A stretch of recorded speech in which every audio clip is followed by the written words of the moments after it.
Hi, I'm Melissa Baldock of the Metro Historic Zoning Commission. This video is one of a series of videos that will help explain the Neighborhood Conservation Design Guideline Consolidation project. If you haven't already, you should go back and watch the overview video before watching this one. This video will concentrate on how the design guidelines are reorganized and on the intro and principal changes.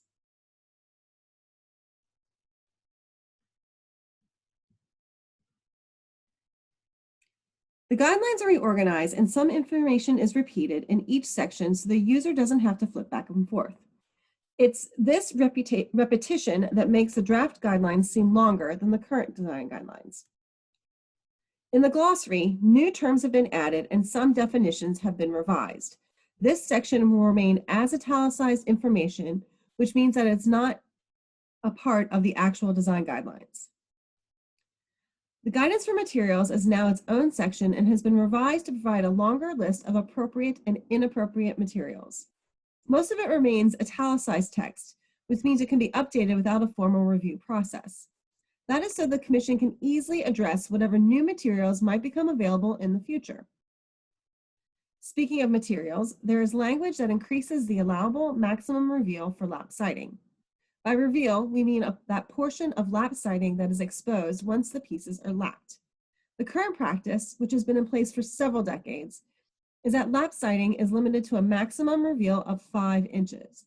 There is no record as to how the requirement was initially determined, but it may have been considered an average or typical reveal.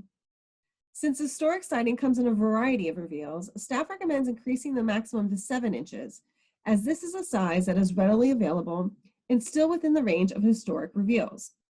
The draft also provides an explanation as to when a wider reveal might be appropriate. The section for demolition was moved to the beginning of the document to emphasize that the review of demolition is the most important role of the Commission. State and local law requires that our design guidelines be based on the National Park Service's Secretary of Interior standards. Those standards have changed slightly since our guidelines were created, so the guidelines have been updated to reflect the current standards. We also added some language to explain the role of the standards in the design review process. The drawing shown here is currently in all the neighborhood conservation zoning design guidelines and has been a source of confusion. It is often read as showing the only place where an addition can be constructed, which is not the case. Instead, it is meant to show that if an addition is small enough to fit into that triangular area, then the addition would not need to be reviewed. A related concern is that the text portion of the design guidelines, which attempts to state what is reviewed, is confusing in that one section states the design guidelines only apply to areas that are visible from the public right-of-way, and the next section states that public facades are more carefully reviewed than others. Since the establishment of the first overlay, the Commission has interpreted these sections in the drawing as a review of all sides of any new construction, but applying a less stringent review to those facades that are not publicly visible. The proposed solution is to remove the image, revise the text, and add a list of actions that would not require Historic Zoning Commission review. That concludes our summary of proposed changes to the guidelines, organization, and the 2 sections for the intro and principles. Please see the other videos in this series for additional information.